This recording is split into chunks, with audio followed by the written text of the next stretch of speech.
Welcome back. It's the Get Back. We are here live on a late Sunday night. I'm your host, Louis Fletcher. We have Daniel right above me. We have Jess right above me. How we feeling, boys and girls? How we feeling? Feeling good, but we shouldn't say live because we're not live. This is going to be pre-recorded. Cut it all out. We gotta do it all over again. Do it all over again. Yo, I look like Mr. Terrific right now. I'm like, yo, you dead ass right now? Yeah. What you want me to do? You want me to take it down and put it back together again? Oh, you just want me to fucking rebuild the wheel. Is that what you want me to do? No, you don't have to do nothing. I was just pointing it out. All right, that's fair. Fair enough. Doing good, doing great. Superman was fantastic. Superman, go watch it. Great movie. Jess, you're gonna watch it. Don't stop rolling your eyes. Stop rolling your eyes. I'm a grown I'm just man. not a Superman fan. Genuinely, I could never get into the movie. Genuinely, one of the greatest movies I've ever seen of my entire life of all time. Genuinely, I'm a grown man and I cried 3 times. Great movie. Made me cry. Made me feel like a kid again. Yeah. Superman. Do you remember any movies that fucking Henry Cavill did? Exactly. No, you don't. Because who? This movie just looks like you can tell they're acting. Like it just looks very like overproduced. Actors acted movies. Wow. No. What a crazy concept. No. There's a difference between watching a movie and seeing people act, and then watching a movie and you can tell these people are trying to act. But I think they play the roles well, though. Like just because they play it great, though. Like what do you want? Okay, so that's what I was asking. On the previews just don't catch me. They just don't rub me. Who played Superman, David Cornsworth, is fucking Superman. I never once thought he wasn't Superman. He plays the role perfectly. And I can't get into I just take off my glasses and then you know who I am. It's just like, it's just so fucking, it's like, come on. But he doesn't do that much in this movie. He doesn't do that at all. Hold on, watch this. What superheroes do you like? You guys know this, don't you? This is how I know you don't listen to me when I talk. That's not true. That's not true at all. You don't listen to me. My favorite superheroes, Batman. Oh, take it off the mask, huh? Oh, I wondered they just don't know my chin and my eyes and my deep voice. Well, it's way more. Look. It's way more disguise. It's way more mysterious. Like you're not supposed to know who your superheroes are. They're supposed to be in disguise. So he has the perfect one. No one knows that. That's Bruce Wayne. Only dummies. And I think I like Batman because he's human and he doesn't have like any like weird. Like, you know, he's not even Spider-Man. You know, Spider-Man don't got shit that Bruce Wayne got, but he's got, like, real, like, physical. So I guess maybe Spider-Man's my second favorite. Spider-Man is great. But also, like, they could just rip the mask off. They know who he is. But do they? But they could. Also, they knew who Spider-Man was. In the Tobey Maguire ones, they knew who he was in the train. But then they decided to, you know what? We're not going to say anything. That was before the age of social media, you see? There's a difference. That was before everyone had a smartphone. Where are my glasses? Hang on. Where are my glasses? I'm just saying, it's just not as like weird that, you know, this guy's a news reporter. Jeff, I'm not the same person. The only thing he has covering is the glasses. I'm not the same person. And then, oh my God, and then Lois doesn't realize that that's him? I'm not the same person, right?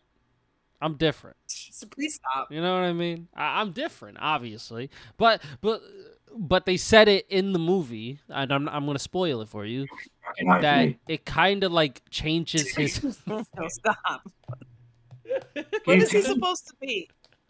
You recognize me? No. I'm a different guy.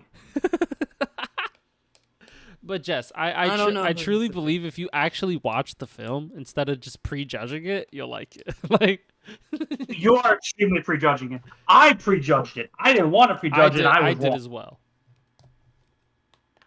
Well, maybe I'll see it. Maybe I'll wait for it to come to stream or something. It is, in my opinion, the best superhero movie since Infinity War. I will say it. Huh?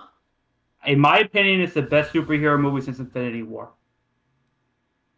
But to me, You know, Infinity that War. part I could probably even agree with you, even though I don't think it's a good movie, but that part, because everything since Infinity War fucking I'd sucks. put Miles Morales up there as my number Sucks. one, but that's fair. That's fair.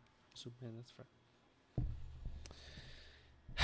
But Anyway, do you guys want to get? That was a good rant. this is the nerd talk. That was just nerd talk. You feel like they're reading from a script. It's our major. Come on. But you know who Which I might made. be like trying to rewrite the script in the NFL and getting the number 1 overall pick? The Miami Dolphins. Because what the fuck are they doing? I think we just have to go through it. So they traded for Darren Waller, Amazing. a retired tight end. They traded for Minka Fitzpatrick back to bring him back on the team. And they got a 5th-round pick out of it. But they had to trade Jalen Ramsey and their best tight end. So is this down the his- GM? Is this the head coach? Is this both making these questionable decisions? It's a tank Time job. to admit that maybe Mike ain't cut for this. It's a tank yet. job. This is a tank job. I think that they understand that their team will just not be able to compete. And then they're like, oh, okay, well, we got to try to get some value for these guys who don't want to be here. I mean, Well, I think this is what we talked about when we talked about the Dolphins for a little bit. Their team just is kind of nothing. Tua's kind of nothing. Their defense stinks. Their offense has whatever, and you don't think Mike McDaniel is able to really coach these guys into being a real contender, especially against the Bills, maybe the Jets, and maybe even the Patriots in terms of roster and who's the better team right now. They're very not where they're supposed to be, and I wasn't high on Mike McDaniel going into this year right now, and I don't think he'll last to the end of the season, honestly, with this roster. I don't. I barely see this team maybe cracking 500 in terms of wins, but these moves do nothing. You gave up a lot of picks for nothing, and you traded away one of your better receivers for an over-the-hill Darren Waller who wants to rap. Like, it doesn't move the needle. It doesn't make your team better, and I would be surprised to see whether if the Dolphins are really good. They could be good, but you don't know about Tua's health. You don't know about that defense. You don't know about Mike McDaniel anymore. So it's like, what was the point of all of it? Oh, he's been their head coach for how long now? Like 4 or 5 years? Like 4 years? Got to be 4 years now. That's a good question. I think it was like before I COVID. think it's going to 4, but I think he's been there for 3. Ever since Tua was there, I think he's been there.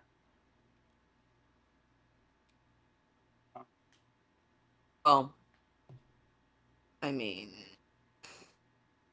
Maybe 4 years. I don't expect them to do much of anything. Yeah, I mean, you trade your best tight end and you trade your best corner. Granted, Jalen Ramsey's old, but it's like, you guys aren't. They're going to stink. Now, their whole entire team success is predicated on if Tua could stop banging his head into anything else but, like, air. But this is more because they have a lot of locker room issues. There's been rumors that, people coming in late to meetings, don't want to show up, don't want to, it's very like, Who cares over I'll come there? when I'm ready. And it's like, to me, that is a coaching problem. That your locker room is allowed to be this undisciplined. It's a culture thing as well. The owners to the GM to the coaches, they're not enforcing any That's type what I'm of saying. structure. Like when it's a culture issue, I feel like it comes from the top down.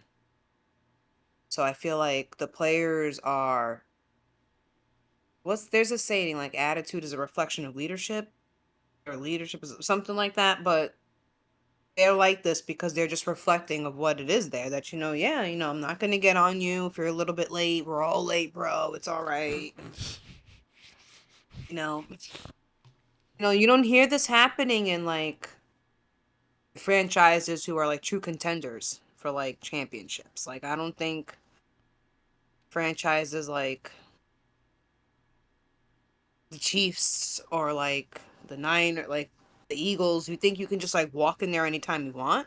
Like I don't think that's allowed. I I And didn't think someone's father just go on like a podcast talking about the locker room? I'm not so sure. I'm not too sure, but but we've seen like locker room issues can be okay, and we've seen the Chiefs have a problem every year with one of their out on their off season with one of their players, and they still show up and play. You know, the Dolphins have a problem in season where they can't put their business aside, and their players don't seem to really show a lot of care on game day. You know, you get halfway through the season for the Dolphins, and they're already out of it. You know, it seems like this team just is very like chill in a bad way. It's You know, this team is super hit or miss. Like one week they could be a great offense, the next week they play an actual decent team. They are like barely scraping by. They are not as efficient. Tua's not that great of a QB when he faces an actual defense that's competent. So like there's only so far you can go with the talent you have now. and the talent is good. It's not like this is a bad roster. Devon Chan is a really great running back. We've seen Tyreek Hill be one of the best receivers in the game. Tua, for what he is still decent. He can still throw the ball, and we've seen him in spurts. Jalen Waddle's a The great offensive number line, 2. yeah, Wild's great number 2. The offensive line is okay. Their defense has been a problem, but you feel like they should be able to still be in more games and beat at least decent teams, and they haven't. Especially on the road, they're a bad road team, and that to me is on coaching. If you're a bad road team, that's coaching. Yeah. So it's Junu Smith. Jonnu Smith. Ron Smith, yeah. Jonu Smith, sorry. Yeah, he went on a podcast, the Terran Armstead's podcast. Ooh, Terran Pretty much Armstead, said that also former Dolphin as well, so he would know this. yeah, he goes, we had some locker room issues. I'm sure they want to bring some high character guys, you know what I mean? In there and keep them guys around and help with leadership side of things.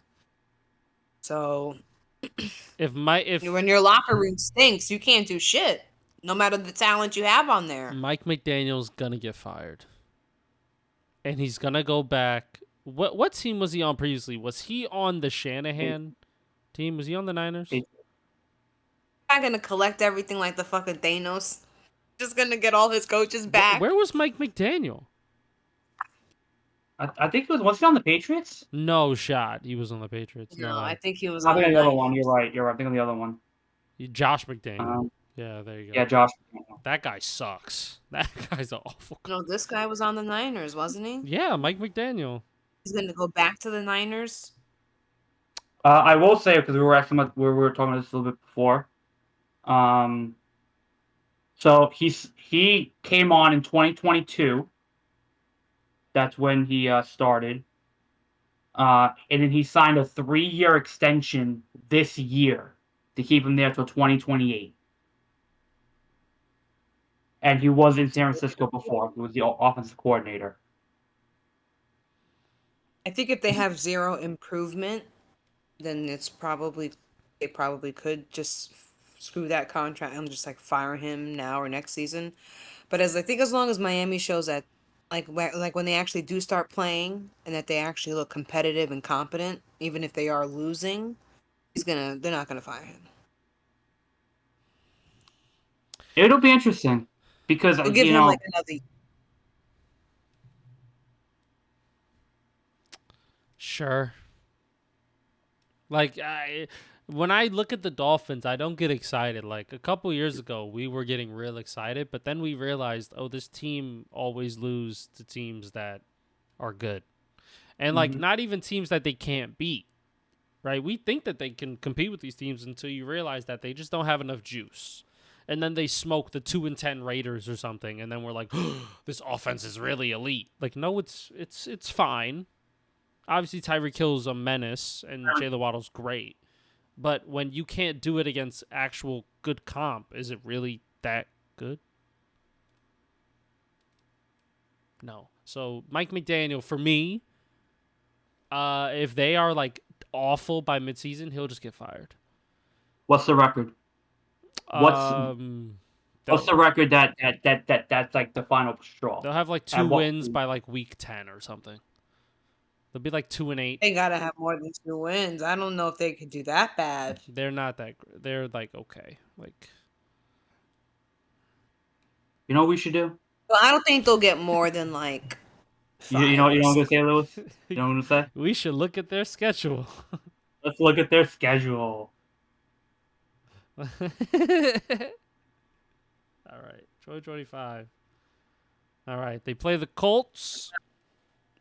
All right, they play the Patriots, Bills, Jets. Oh wow, 3 division games back to back to back. Panthers, Chargers, Browns, Falcons, Ravens, Bills, Commanders, Saints, Jets, Pittsburgh, Cincy, Tampa Bay, New England. Honestly, that's brutal. They don't win. They don't win many games. I'm sorry. Like, you maybe you get 5. Yeah, respectfully. 5. That means 2 by midseason mark. That means 2 by the midseason. You get 3 in the last couple. You know what I'm saying? 2-8. Does 5 Mike McDaniel's job? No. He either gets fired midseason or end of season. I'm just predicting. Why would they give him that extension? Because they're incompetent. I don't think I would have given him an extension. They're incompetent. You know what I'm gonna stop doing with NFL teams? I'm gonna stop assuming that they have competence. Oh, Jess, you wanna know why he got an extension? It's your favorite word. Miami has not won a playoff game since 1990 and lost a pair of AFC wildcard games under McDaniel. But a source told ESPN that McDaniel's working relationship with general manager Chris Greer, CEO Tom Garfunkel, and senior VP of Football Business Administration Brandon Short have convinced owner Steve Rose that he is the right coach to end the playoff win drought. He's a Nepo coach. He's Nepo a little bit. A little Nepo. How's he Nepo? It's like you just got boys that are riding for you. Just a little Nepo. You know relationships. A little bit. You have to have, you have to work well with people. You have to have people's back. You have to support, find your allies. Because when your work does actually suck and you're not producing, the only thing that is going to save your ass is if someone who's like, wait, they're good. Well, one more chance. I'm telling you, if they get 5 wins this year, they're not going to be screaming, yeah, we should keep him. They're not going to do that. No. But I'm saying the reason why they gave him that extension is because for now, the working relationship hasn't gone toxic. When it gets toxic, fair enough, and they're losing, it's going to be terrible. You're right. That's when the mid-firing season will happen. You know what is toxic? I just want to, just because I looked it up, I do want to say this is Mike McDaniel's career as a coach, all right? He started in 2005 as a coaching intern for the Broncos. Then for 3 years, he was the offensive assistant in Houston.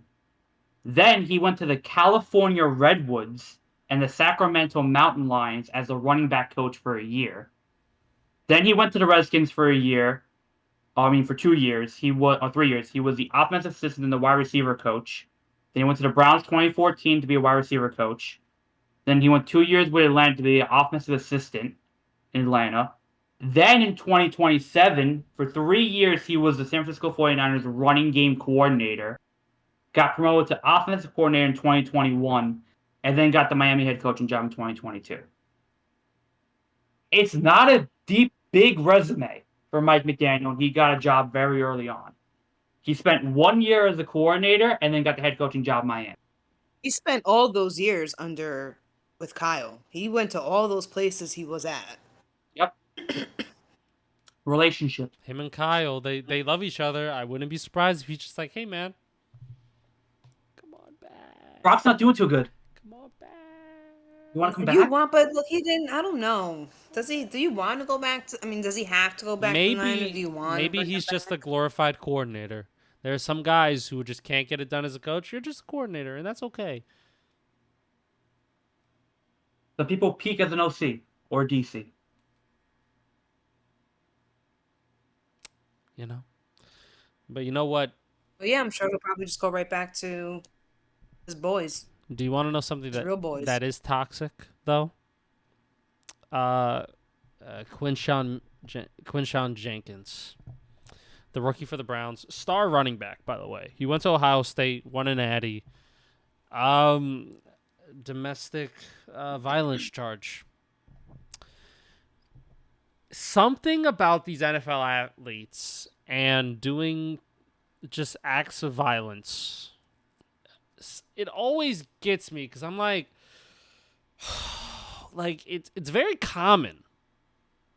I'm not like No, I'm not gonna say it's very common. I'm not gonna say it's common, but I'm just gonna say like we always hear a couple stories about this every single year, and it's like, when does this stop? Like, when is there gonna be a year where like everything's just chill? Because that's people. That's just men who are deeply flawed. That is true.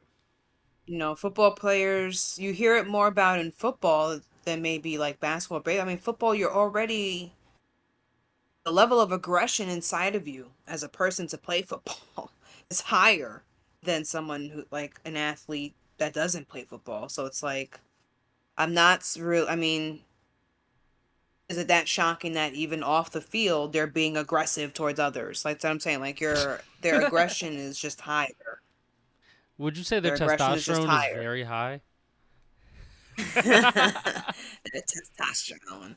But I mean, well, they say, you know, innocent till proven guilty. Um, but yeah, no, if this girl actually, if he's actually has charges pressed against him, and there's like evidence that yeah, he's beat up a female, then yeah, I mean, The charge I is don't a know, but this goes back to like misdemeanor. people not being So this people is not. the arrest record. The 21-year-old Jukins had an initial court appearance Sunday morning as his bond was at 2,500. The charge described as, quote, touch or strike battery domestic violence, according to arrest records. The charge is a misdemeanor. Fort Lauderdale Police, David Soroka told ESPN, article by Daniel Udafusi. So we don't know how. We don't have a lot of information. The judge said he's not allowed to have access to firearms or contact with the woman who's accusing him. He has a bond hearing. Yeah, it was the delayed battery complaint and determined that battery had occurred, after which they contacted Jukins and took him into custody. That's all we know so far. So they're classing it as a misdemeanor. But it's not a great start to your NFL career to already have this going for you as a rookie. No, it's And not. And it's the second Browns rookie to be in trouble already this offseason because Short Sanders got 2 speeding tickets going 100 miles an hour. So, well, they're not two great. different problems, though. They're not the same. They're just the only common denominator is that they play on the same team. Like, you know, it's because this could have happened even if one was on another team and if this one was on this team. But I feel like, I mean, some people need a lot. You look, that's why it's dangerous when success comes out of nowhere because it just reveals what's happening to you. You don't change because you got lights, camera, action, money. Lights, camera, action, money is just exposing what's going on.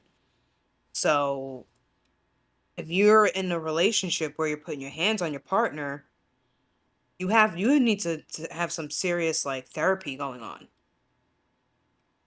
Like I feel like the NFL, I don't know if that's part of the requirement. Like instead of just suspending players for this, it's like in order for you to come back, you need to complete this many hours of anger management. You need to complete this many hours of therapy because you can't. You have to.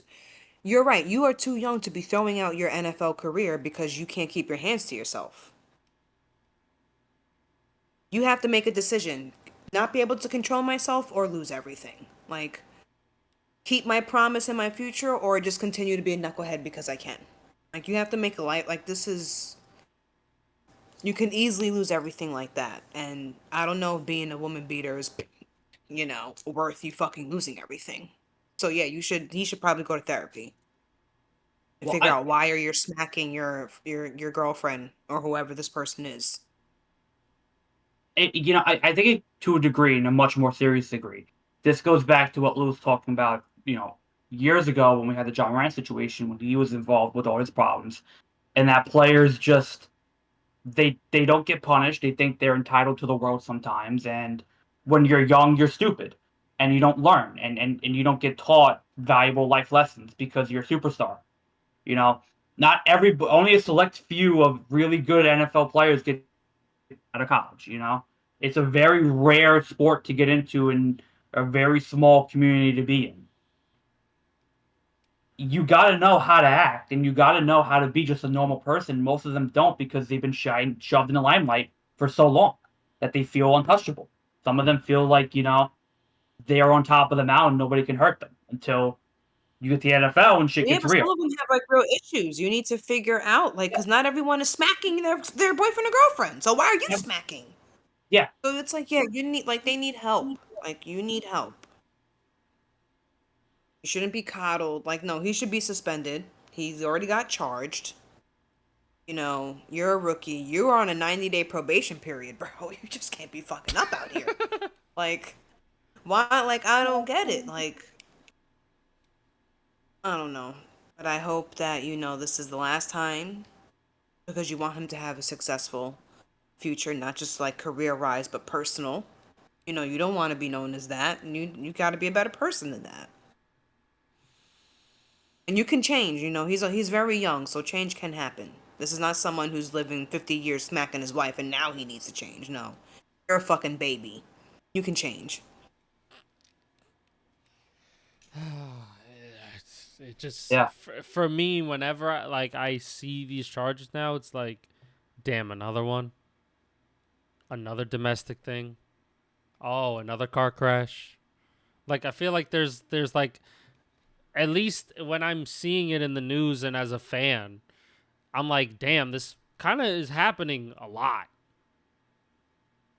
It happens every year. You're getting young guys. Young men are doing this even when they're not in the NFL. So these are just people who are just in the NFL now, and now they're getting like that's just it. Like, there's a 23-year-old just like this guy who just smacked his girlfriend.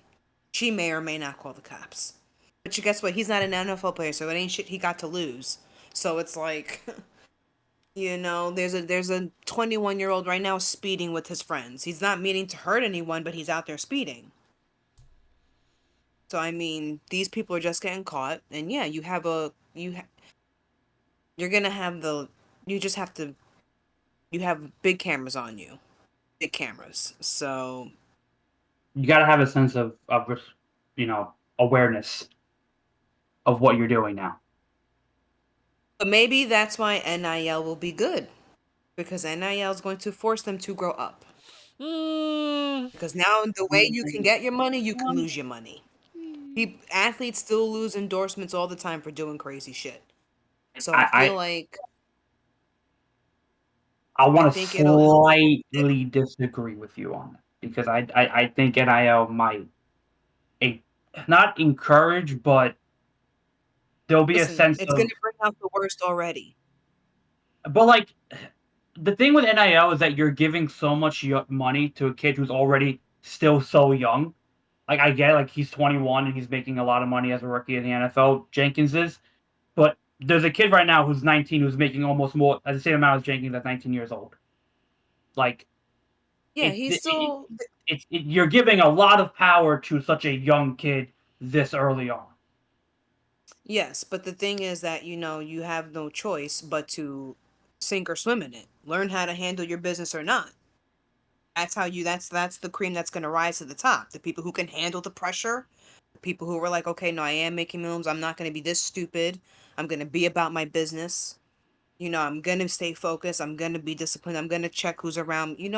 Some people will smarten from this, and some people, yeah, it's going to expose the stupidity you're already in. And you're either going to change to make sure you stay on the right track to get more money to sustain your life, or you continue to just be a fuck up because you don't want to grow up.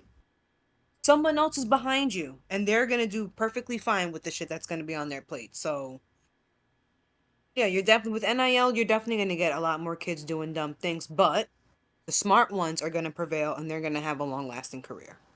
The money's not going to make them stupid. And for the most part, a lot of these rookies are doing the right thing, and it's just the one or two every year just come out, and it's the one or two every year that comes out. They're like, "What do you do?" You know.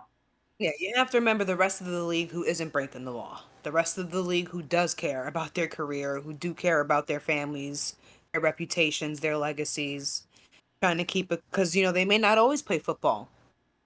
But when they leave football, they still want to have a reputable image. So Mhm. yeah, they're not out there speeding or smacking their wife to get themselves arrested. So I think most people are doing the right thing. I would hope, especially when it comes to these NFL Maybe they just players. haven't gotten caught. Yeah, when it comes to these NFL players, I don't know, man. It just seems like it. At least when I see it, I'm like, damn, this just in the NFL pool, it's just kind of common. Like, there's not a lot of y'all. You know what I'm saying? Like, it's a high percentage. I don't know.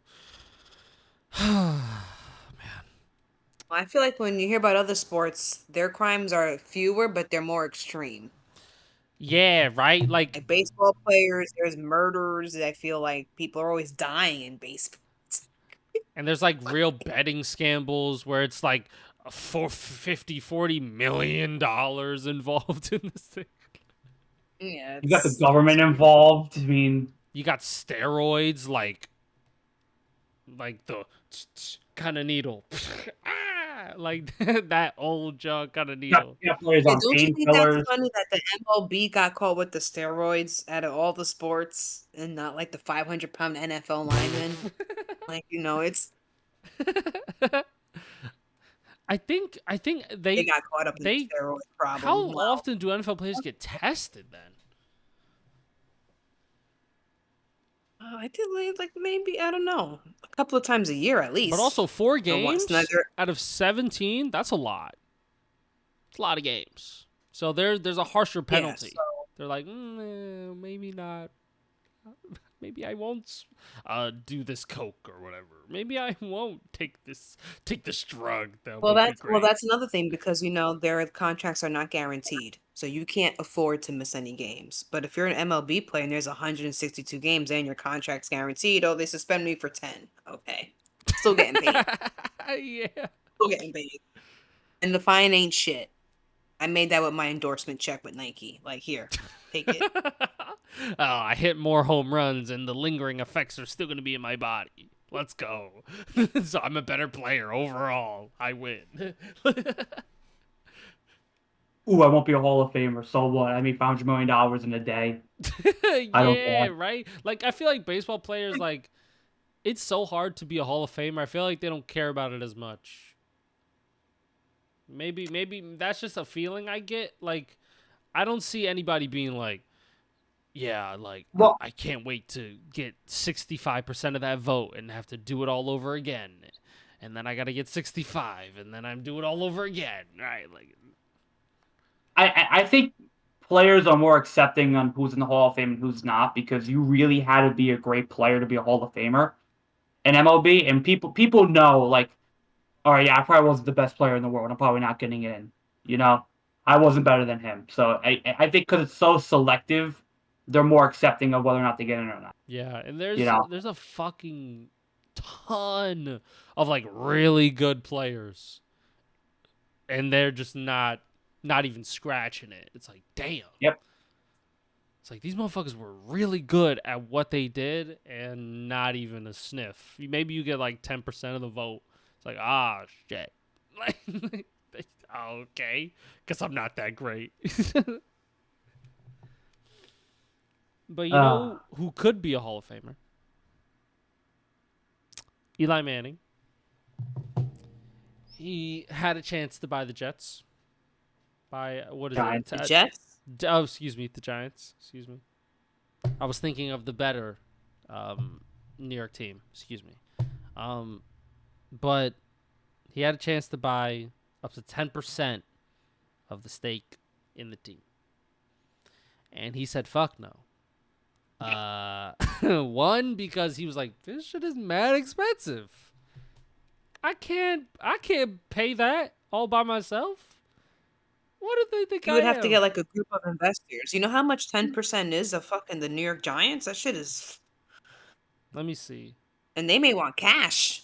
A 1% stake of something valued at 10 billion turns into a very big number. Now imagine 10% of something valued at $10 billion. But what were they trying to give him? A 1%?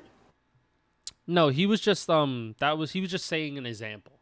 Like even 1%'s fucking a lot of money. You think I'm paying 10? No. Cuz what? That's $1 billion, right? 10% of 10 billion? 10% is $1 billion, I think. That's $1 billion. 1% is 100 million. Now, Eli Manning made a lot of money. He didn't make $1 billion in his career. No. Unfortunately. No, fuck no. And he's like, "Oh, my schedule. I can't talk to the players. I coach this. I go to these meetings, and I have college players coming up talking to me. I can't really live Well, my yeah. life Well, the same way." once you become an owner, you're by policy and regulation, you have to change your whole relationship to certain parts of football. And if you truly enjoy that part, which is it seems like he does, are you really gonna give that up for what, a headache? Like, because to him it would be a headache. I would get like great return on investment, but it's like you take me out of the game because now I'm just collecting the check. Like him being able to talk to players and do the schedules and talk to like the coaches, like that's like him still having a part of the actual game. So it's like You do what Tom Brady did.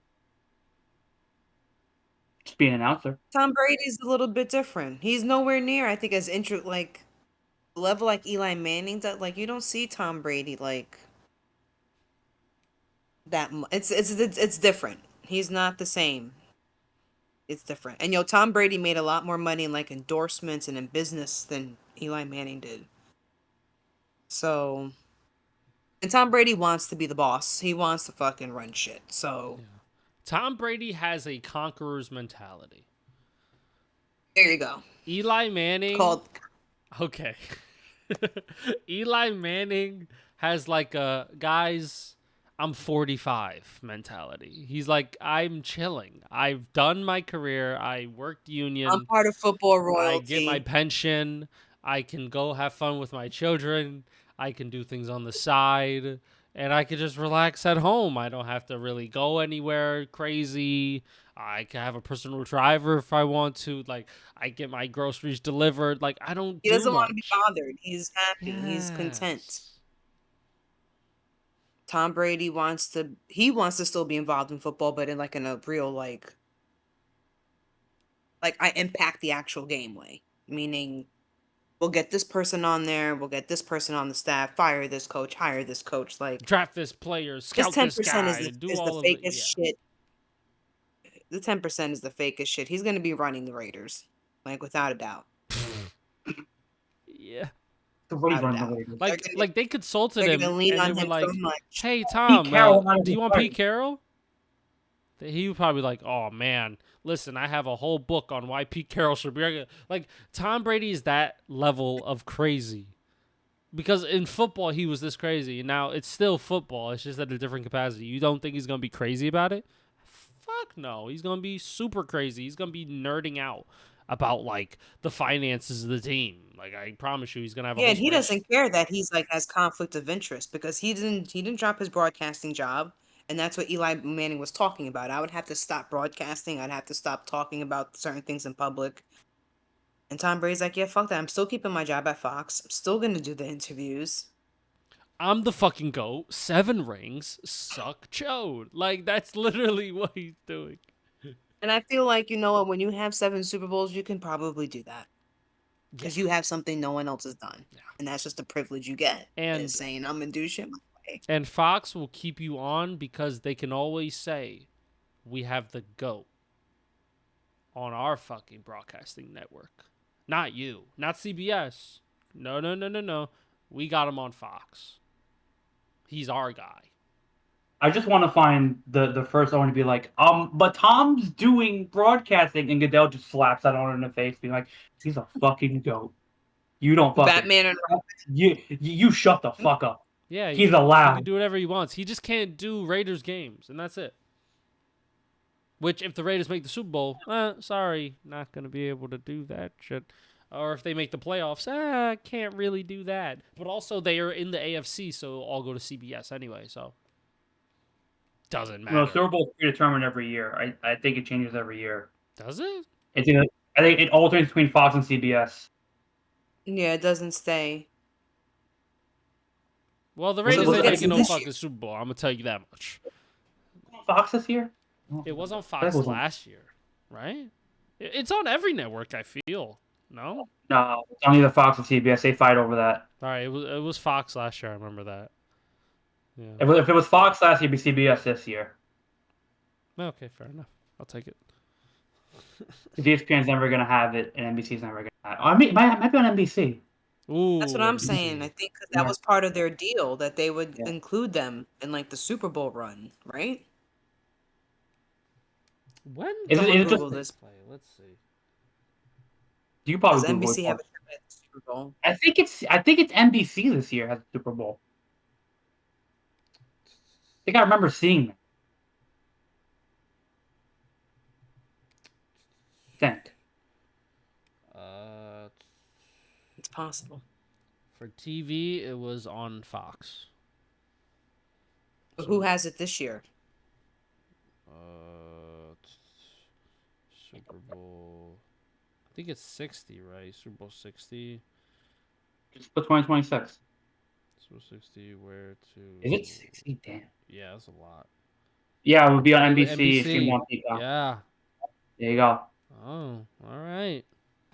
So I guess the year after that will probably be CBS, and then Fox, and then NBC, and then CBS, and then it'll just keep going like that. So there you go. But Lewis, you still got your same owners, unfortunately. Fuck, dude, nothing's gonna. Got the marriage and the dishes. Well, I just hope our roster plays good. That's the only way they could save their asses at this point. So I just really hope that the roster plays well. Our defensive line looks scary, but I don't know until I see them play. Yeah. I'm very skeptical because, like, this team sometimes just shit the bed. Hey, we got training camps in 2 weeks. We get to see, Jameis Winston, Russell Wilson, Jackson Dart. Abdul Carter. Just running, jogging.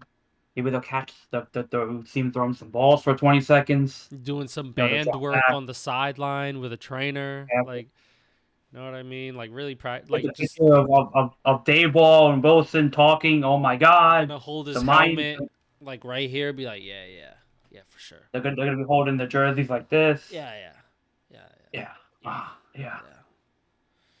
Somebody get into a fight. They will be complaining. Yeah.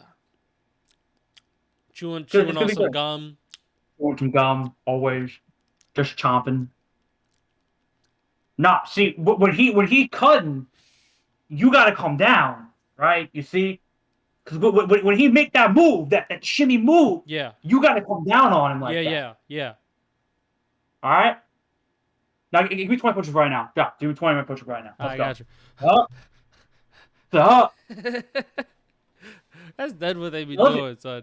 Like, when they be in, like, those open workouts and shit with, like, other NFL players, they just start going over something. They be like, so here's what you got to understand, right? The receiver, he going to jam me. I know he going to jam me, right? So this is exactly what I'm doing. I'm hitting him with this. If I know he going to jam me, he's going to press me hard with his offhand. So this is what I'm going to do. I'm going to study him.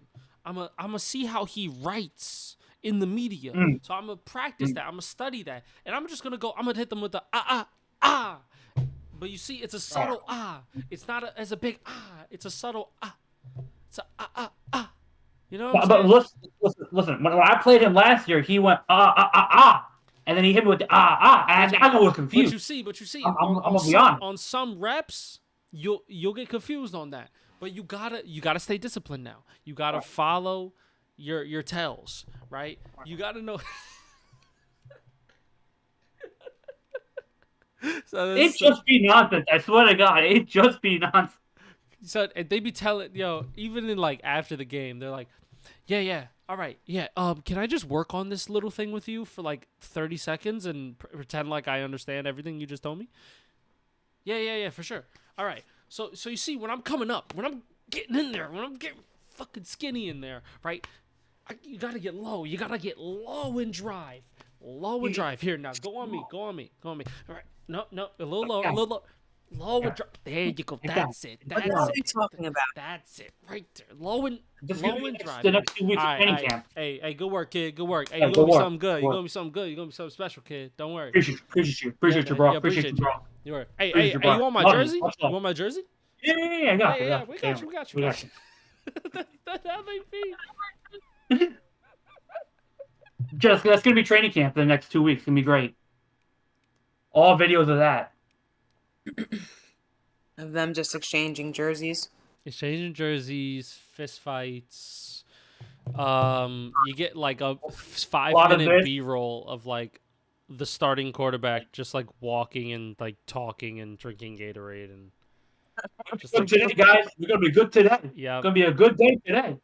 Yeah, And then we're ready today. You'll have like Rich Eisen or like somebody else like on the scene being like, and here is Josh Allen. There he is walking into the facility. There he goes, just warming up his arm. It's gonna be the NFL Network. Yep. And then you're gonna hear that,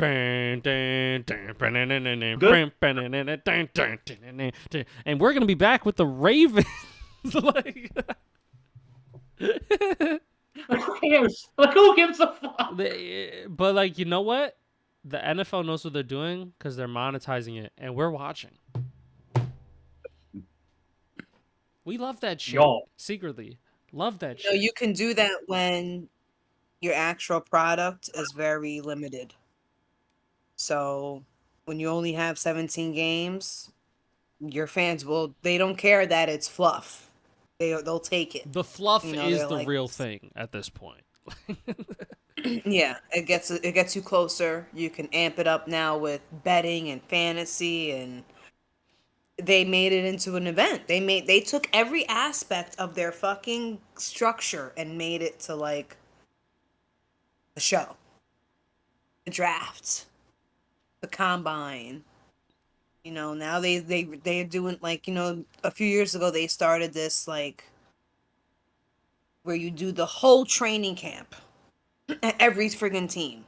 That is crazy. That's insane. That's like, you have whole shows dedicated to just this person's training camp. It's and I mean, because I watched it last year and I watched it the year before that, and I'm watching And this year. and also it's like some people, like when it comes to TV, they're so programmed to just having the TV on and just turning it on while they're cooking, cleaning, doing something, and just click or just sitting on their phone while doing like a Sudoku or something, like, and then they're just having it on the background while they're sipping on their morning coffee, and then they're just chilling, and then they occasionally look up like, oh, okay, Patrick Mahomes, yeah, for sure.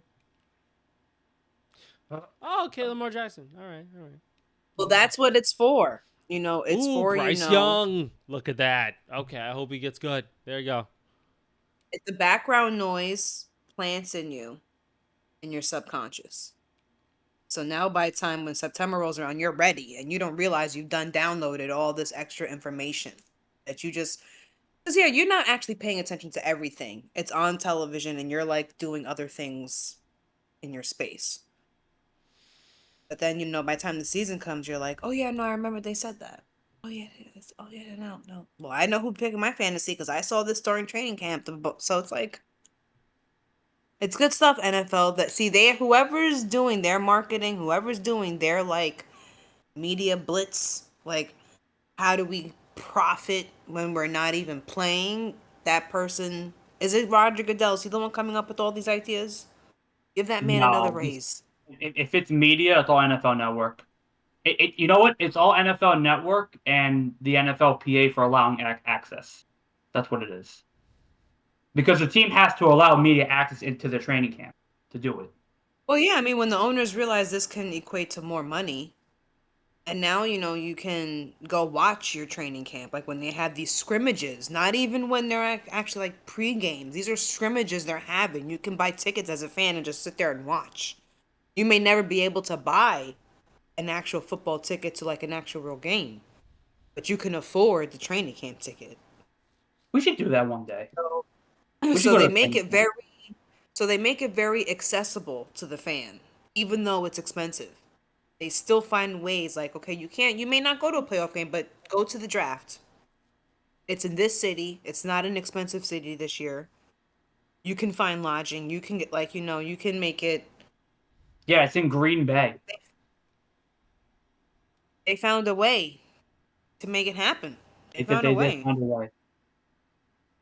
To be fair to Green Bay, they did find a way. It was cold. It was cold one of those days. I don't remember what day it was, but it was packed all 3 days. Yeah, because people look, fans, diehard fans. First of all, it's in Green Bay, so it's in a legendary football city. You may never be able to see a Packers game, but you can go see could be in like the vicinity, like Yeah, during an NFL event, a big NFL event. So you can yeah, still like get a piece of the action, even though it's not like real action. yeah. It's honestly like Cincinnati, or Cleveland, or Akron, But look, Ohio. even if it's Cincinnati, they're relevant now because of Joe Burrow. So it's like you're in Joe Burrow's town. And that's how fans think about it. That's how you would I, never I, go to Cincinnati otherwise, but you would go for that if you could. I'm not that ravenous to say I'll spend a day trip in Cincinnati to watch my team draft a player. I'm sorry. I'm Not just not you, that ravenous of a Jet fan. I'm a Jet fan, but I'm not that ravenous of. but it's not about being ravenous. It's about getting an experience that because maybe you can't get what you would Daniel, rather prefer, if which is we can seeing go the to the game. NFL draft, we're doing it. And he would go, so I don't know what the else Yeah, he's you're talking about. fucking Like going. I wouldn't, take off a day of work, drive to Cincinnati, Ohio to watch the draft, and take off another day of work and spend the next day driving back. You know what I'm saying? Now, if it's in New Maybe not York, Cincinnati, but somewhere else you If probably it's in New would. York, I would go. Yeah, absolutely. there you go. But if it's in like Cincinnati, anywhere on the If it's in West Coast, Miami and the Jets have the number one pick, motherfucker, you going. Honestly, we'll be fire. For sure. they went to the first overall pick. They got what? Miami in April? Good weather. The weather. Come on. Good weather all around. Come We on. would have to get there at least 3 days early Ooh. because But where are they we having the draft this year? isn't it Pittsburgh? Oh, Pretty sure it's I don't Pittsburgh. know. I think it's in one of those like cities. See, another good city. Pittsburgh in April. How's the weather over there? Is it like still like... It's gonna be crappy, but it's a football town. So Yeah, the it's in the Pittsburgh. vibe is just gonna be buzzing. Huh? Yeah, it's in Pittsburgh. Ooh. April 23rd through the 25th. 23rd to the 25th. Oh, the 23rd? Yeah. Oh, it's going to be early then. Oh, shit. All right. Was it always the 23rd or am I stupid? No. I wasn't it like mid-April the draft this year? No. No No, way. because I remember in 2022 or 2020. No, I remember in 2021 it was like April 19th or April 20th because I was in Disney and I was watching it. Oh, That was when they shit. drafted Trevor Lawrence and Zach Wilson. Ugh. Iconic. Don't bring What it a up. time to Don't- be alive. And the very first time we heard of Aaron Rodgers blasting the Green Bay Packers, Don't asking for a even- trade on don't- draft day. Don't even bring it up. Don't bring it up. Do we want to talk about the NFLPA and the NFL Why? What's wrong with them? talking about colluding and stuff like that? I mean, they've been colluding forever. There's just now that you can't hide it anymore. Yeah. So on January 14th, there was an arbitrator that ruled that there was sufficient evidence of collusion by owners in contract negotiations with quarterbacks after the record fully guaranteed contract signed by quarterback Deshaun Watson in 2022. Any such collusion to keep salaries down would violate the collective bargaining agreement between the NFL and the union. So basically what they're saying is some of these owners saw what Deshaun Watson got, and they were like, we're not paying that, right? Right?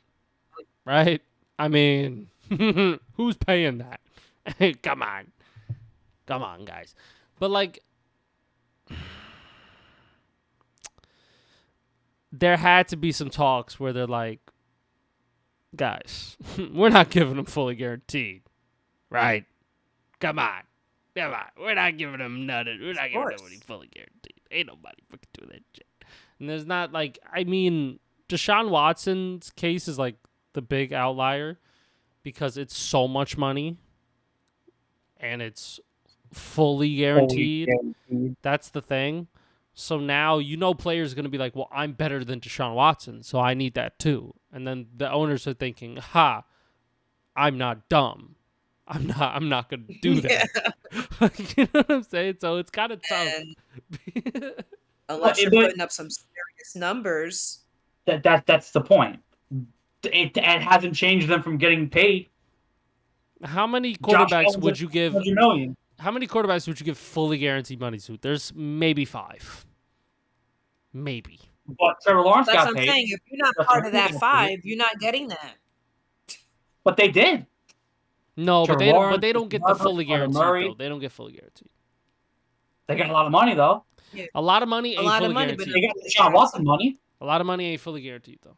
There's a difference. I feel like the fully guaranteed part, I don't think they're concerned with the money aspect because if they have a really good quarterback, they pay that to them in an instant. They have no problem. The problem is like the little shit.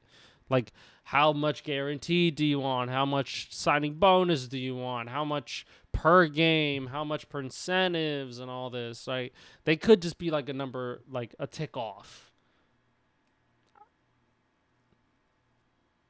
I think the problem just stems from the fact that the owners were never going to stop this, right? So their best bet was to just be like, hey, guys, we're not doing it, right? Yeah, we're not doing it, and then somebody comes around and does it. You know, this was something they were never going to stop when it came to paying their quarterbacks a lot of money and paying them fully, and if not fully guaranteed, mostly guaranteed. Because how much is Josh Allen making fully guaranteed money, right? He's just still a lot. Like it's still outside of Deshaun. I think his is like the most guaranteed, isn't it? Or is that Lamar Jackson? He gets 6-year, $250 million. I think the bigger problem is who they gave it to. If the Kansas City Chiefs would have given Patrick Mahomes that money, I don't think we would hear half the uproar because the truth is Patrick Mahomes deserved it. If they would have given that to like Joe Burrow or Lamar, people who, like Josh Allen, people who are like changing the fucking game, not getting caught up with massage problems, they would have more respect for that choice. But now it's like, oh no, we're giving $250 million to these people, to this type of player. Like, oh no, hell yeah, we're colluding to make sure this doesn't happen again. But if you get a player who is well behaved and who is lighting it on fire and who is knocking on the Super Bowl door, yeah, you're gonna probably want to pay him. I just don't agree with paying the mediocre. Yeah, because the teams with like really good quarterbacks and like elite, truly elite, they don't care. They'll pay that every day of the week. They'll pay that $200-some million guaranteed because they know. Well, they finally gave Lamar Jackson what he was asking for. Exactly, because they know what they're going to get in return is going to be greater than what that money's worth, potentially in some cases. But with Deshaun Watson, he wasn't all that hot shit. So the other teams are thinking about the mid quarterbacks. They're like, wait, my quarterback's not that good. Is this motherfucker going to start asking for guaranteed money fully? Is this motherfucker? Exactly. And there's just too many quarterbacks who aren't doing what they need to do. But they're getting paid.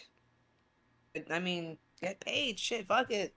Justin Herbert, $262 million extension, guaranteed.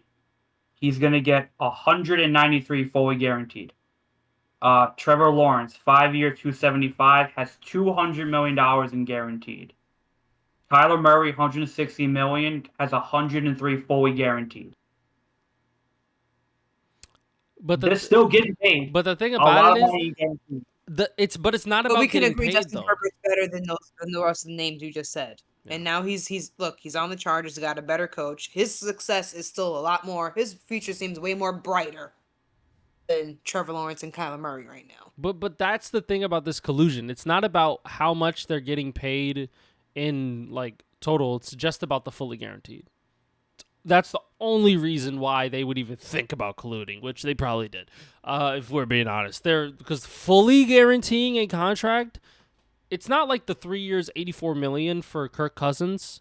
But even then, when it was fully guaranteed, NFL owners were like, what? Because remember, Jess, do you remember when that Kirk Cousins contract came out when he went to the Vikings the first time and he got the fully guaranteed $84 million? Everybody was like, are they smoking crack? What's happening with these organizations? Then he went and turned around and got $100 million from the Falcons. No? Yeah. Yes, he did. It's just What fucking the fuck? What? So it's not even like the money. fleecing the shit.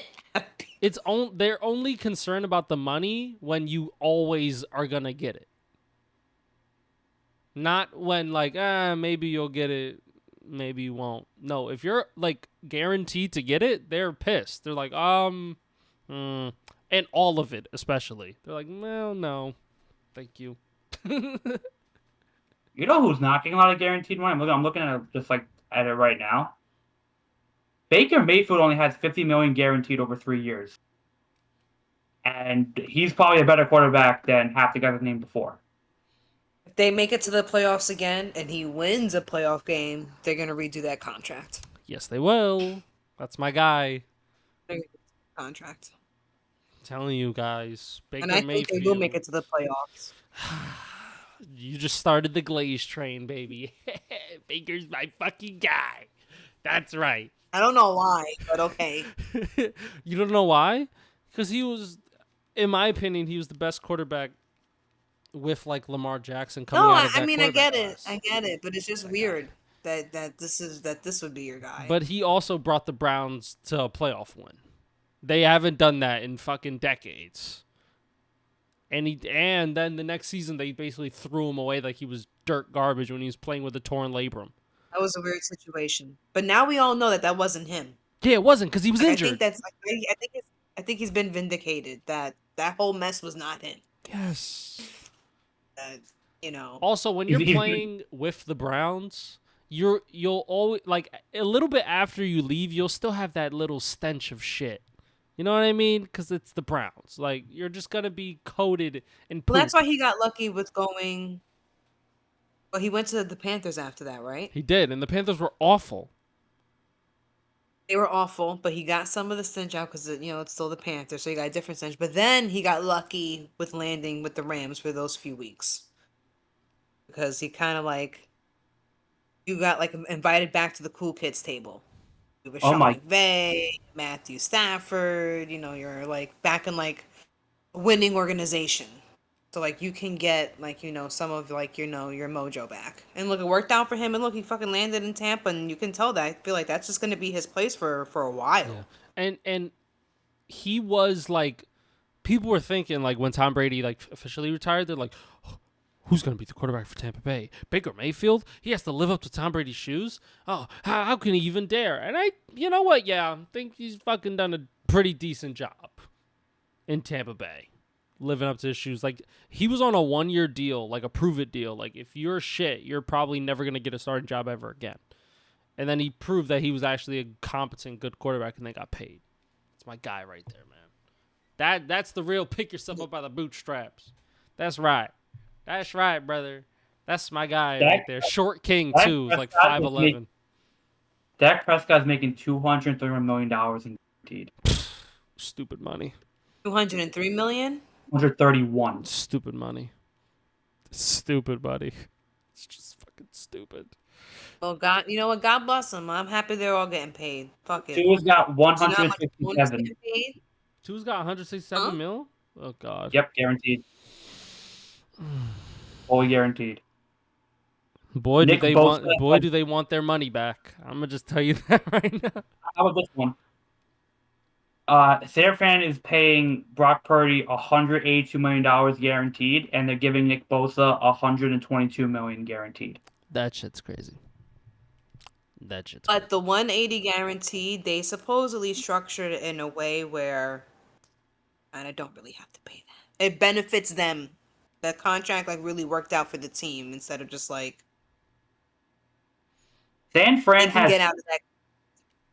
San Fran has 3 guys in the top 30 of fully guaranteed money: Brandon Ayuk, Nick Bosa, and Brock Purdy. Hey, you know, when drafting and develop ain't working, you gotta pay these guys when they get good. You gotta start paying. You cannot have a good team without paying some talent of some sort. Somebody. Yeah. And, you know, we'll see how they do. They don't Now, have a tough schedule, I don't think. how much is Mike Brown getting fully guaranteed, Daniel? Mike, do we have the? I think we have These detail on the NBA contract. coaching contracts. I would love to like learn an NFL coaching. They don't NBA release the coaching. coaching contracts, right? In NFL, they don't tell you how much they get paid. But in the NBA, I think they do. Mike Brown is getting a 4-year, $40 million contract. Oh, shit. 10 mil a year to be the coach of the Knicks. I mean, it's what they were paying Tibbs. Tibbs got the same contract. You know, for the Knicks, that seems kind of like a low number to get paid yearly. I would maybe 15 million. I would at least say 15 million. This is the Knicks, no? Well, Maybe 12 million. 12 million. it's NBA contract. I mean, I probably sound crazy, but I would say 12 million. Let's see. Especially So, now that they're good, so they got, Steve Kerr makes 17.5 mil a year. Popovich gets 16 a year, and Spoelstra makes 15 a year. That's the top 3. Makes sense. That Teron Lue got 15 mil a year. Mike Malone got 12 mil. Doc Rivers got 11 mil, and Mike Budenholzer got 10 mil. So they get paid. yeah. Tyronn Lue getting 15 mil? Yep. Who's his fucking agent? that is crazy. I want to know who's his agent because I think they're doing a good job. I want to give them a pat on the back. Because what have the Clippers done besides not win a chip? Everything. They haven't won that chip. But Mike Brown led Sacramento out of poverty as a franchise. He's been to the finals many times with the Warriors. Genuinely a good coach. And he's going to be surrounded by a very talented team. Like this, if you are a coach, this is the perfect situation you want to go into because you know who your stars are. You know who the starters are going to be. And you can really rely heavily on those starters to like get you good wins to where like maybe you're still like kind of their other players are learning the offense and maybe they don't have all the plays down. But if you just give the ball to Jalen Brunson and let him cook, you're probably going to be more successful than you're not. So I think this is going to be a good season for Mike Brown. They're going to make the playoffs as the Knicks. Now we're just going to see how he manages the rotation and how far the Knicks can actually go in the playoffs. How we feel? I'll say this, right? I think there hasn't been a coach in Nick Hidden history who had a Mike Brown has on him to deliver in his first year. Right? This team's expected to win an NBA title this year. They are. They have the team. They're not doing anything else in free agency, I don't believe. I think they're dead set in the team they have right now. They're not going to get Giannis. They're not going to get Embiid. They're not going to get LeBron. The team they have now is the team they're going to have till the end of the season, barring injury. So, and it's a really, really good roster. Really good. Indiana has no Tyrese Halliburton, no Miles. The Bucks are a mess. The Celtics are a mess. You know, your really only big pushback are the Cavs, and to a degree, they're a mess, right?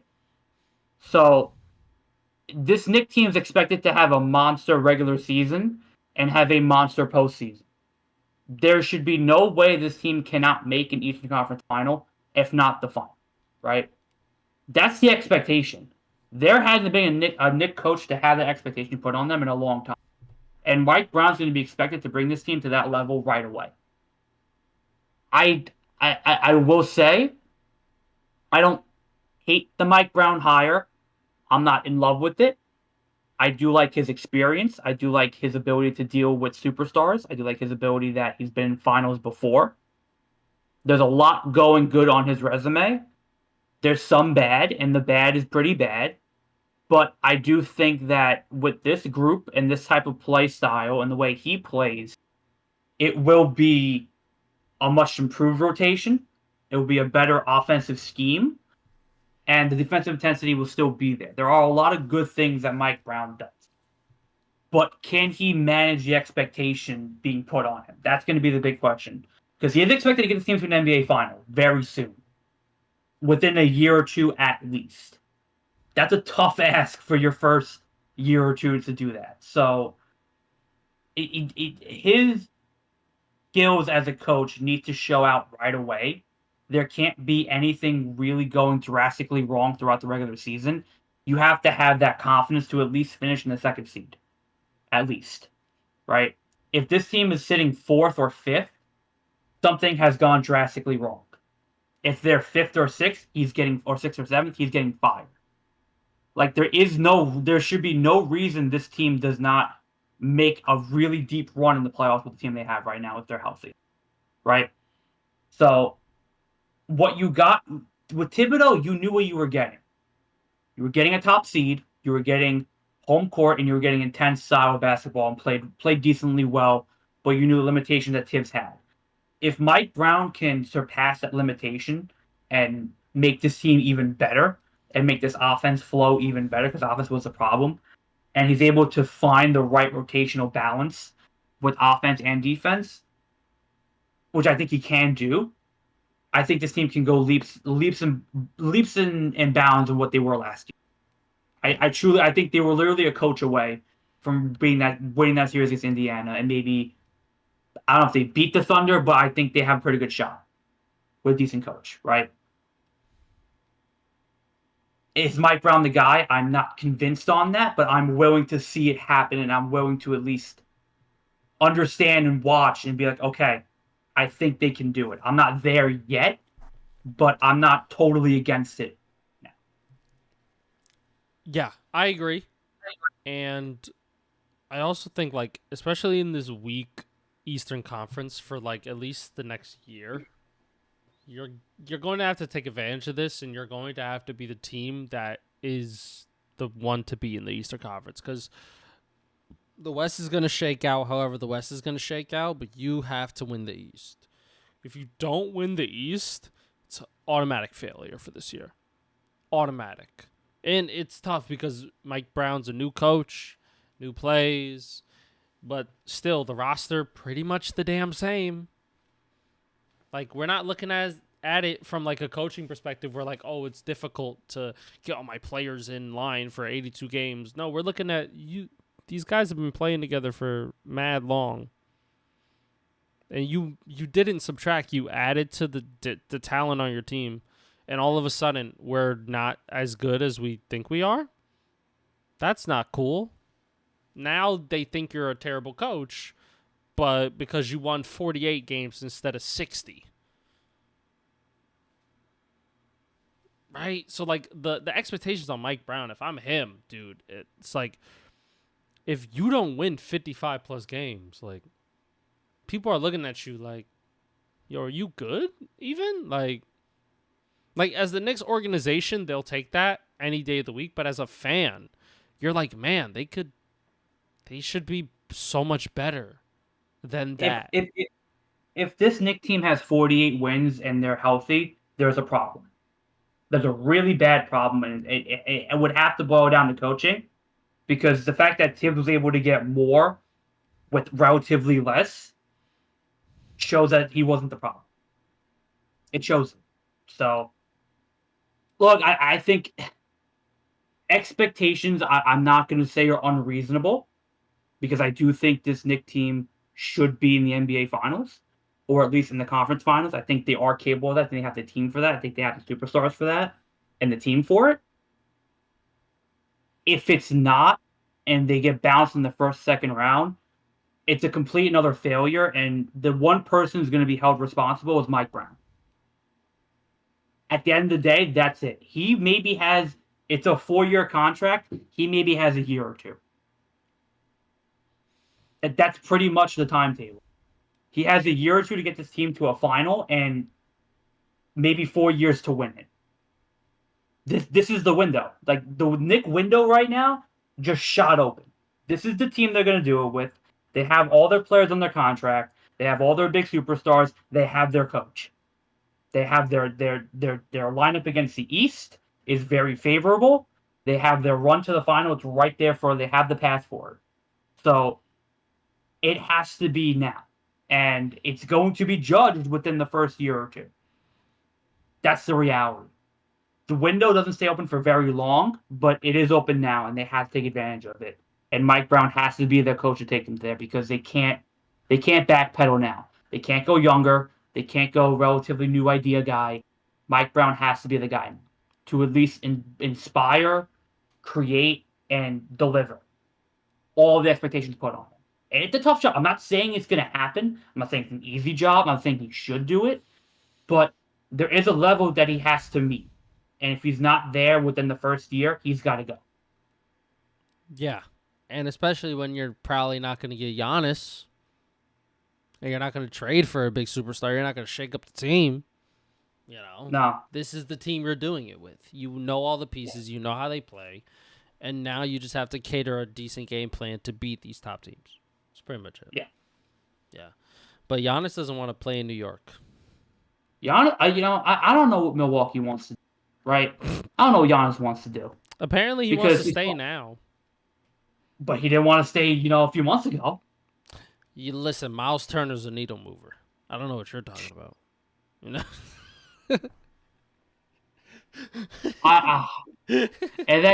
And now he's upset in Milwaukee because he cut Day and he thinks it's unreasonable. It's like, pick a lane. Either you want to be there, either you want to be disgruntled, or you want to be happy. You got to pick one. You can't be both. Yeah, you can't be like Devin Booker being like, we suck and it's not fun being here, and then accept a $70 million per year contract, right? It's not, you can't do that, right? You can't say that thing, Giannis, please. So if I was Giannis, I probably would have left already. I would have left tomorrow. Like, I would have been gone. And it's tough because I don't think the Bucks have any chance of winning a championship next year. I don't think they have any. Now anything could happen, right? Mm-hmm. But if the fans are looking at it, like you're putting the Bucks in the championship talk because of Giannis, not because of his team. His team still is lacking. Here's my problem, right? And I think we're going on the same track here. The problem is that this Buck roster is old. They spent all their resources on Dame, and then they cut Dame because they're assholes, and it's a terrible thing what they did to Dame. But they invested all in Dame. That didn't work out. They kept Middleton too long, and they for some reason decided Kyle Kuzma was going to be the answer. He wasn't. But the point is that you have a player in Giannis who can not, like, I mean, look, if you trade Giannis, you're setting your franchise back for 1 to 2 years, but you're building up towards the future, right? That's how this works. How it's supposed to go. And I think like you can do it because you got your ring, you got your championship. Giannis won his NBA title. He delivered what he was supposed to deliver. So there's always going to be that admiration, that love, and there's not like a need that he needs to win it in Milwaukee. He probably likes Milwaukee, but you got to at some point the Bucks have to sacrifice for the greater good, the one for the many. And if Giannis can bring you many, you should be trading him. Been traded him. And if Giannis wants to contend for another title, he would. And I don't think he does. I think he's happy in Milwaukee. But I think if you're the Bucks, if he gives you trade value and he gives you, 1 to 2 great young players and a multitude of picks to use, you got to do it because this franchise and this team is going nowhere. Like it's not a case of like a forever player. It's a cool thing to do. It is what it is. You're trying to win multiple championships throughout an East that's getting younger and better, and the Bucks are stagnant. This roster is stagnant. They don't have good young players. They don't have middle line superstars. They have Giannis, and that's pretty much it. And Giannis can't score 120 points a game, unfortunately. He can't play the whole game. So you have to, I think, at least sacrifice for something that will help you in the next 3 to 4 years, as opposed to, oh, we'll finish 6th and we'll get bounced in the first round, and we'll take that because that's really not going to help your case. I think right now would be the perfect time to do it because of how weak the East is. You could kind of lie low for a few years, maybe sneak into the playoffs every now and then. But a lot of teams, the Pistons, the Magic, the Raptors, to a degree, the Bulls, they're getting younger, better, and they're growing. And you're just getting worse and older and more hurt. I think if you're able to get some value for your superstar that can bring you back a lot, and he will bring you back a lot, you got to do it. Yeah, and I think like what goes unsaid in these conversations is it's more about the superstar that's getting traded, not who's going to trade for the superstar. Right? Because when we think about like Giannis getting traded, it's a great idea. It's a fantastic idea. If I'm the Bucks, I'd do it every day of the week. But who the fuck wants to trade for him? Right? Realistically, right? Maybe the Spurs. Maybe. And then like who else is there? Well, this is the thing too. I feel like if you're the Bucks, not you gotta settle, but you gotta lower your price, right? Because at some point it becomes a burden. Because at some point their window should have been last year. Honestly, that was the best they were gonna do, was last year, and they missed it. So now you're dealing with a very shitty trade market that no team has the value that you're looking for. So your prices have come down, and it sucks, but you missed your opportunity. So now you're just stuck in limbo. This is the unfortunate reality of what happened. Now you're stuck in limbo, and you don't know what the fuck to do. Because you can't keep them because your team's trash. And you got to trade them for something, and you got to suffer for a few years. They missed their window to trade Giannis, and that's on them. But I think at this point, you got to lower your value because any team right now will take Giannis in a heartbeat. And if the value is there, they'll trade for it. If it's picks, they'll give up picks.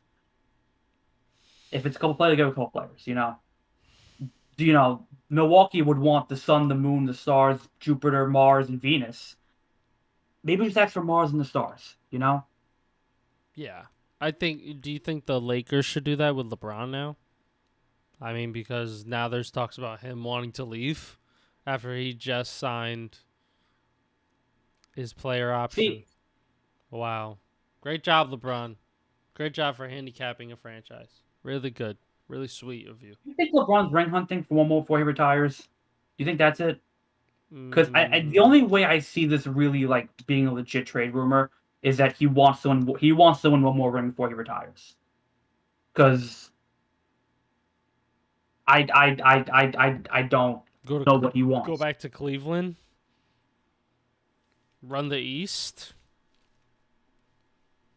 If you're the Knicks, do you trade a guy for LeBron for a year? Maybe could win you take you to a chip.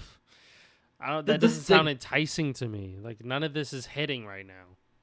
this is the same conversation that we'd have with Giannis, that his trade value is not worth it. Like, you're getting a year of LeBron. Are you willing to sacrifice a lot of your franchise for 1 year of LeBron? Who is still great, but he's 42. Now, if I'm Rich Paul, I'm saying, listen, 1 year of LeBron could mean 1 year as a champion. Think about that.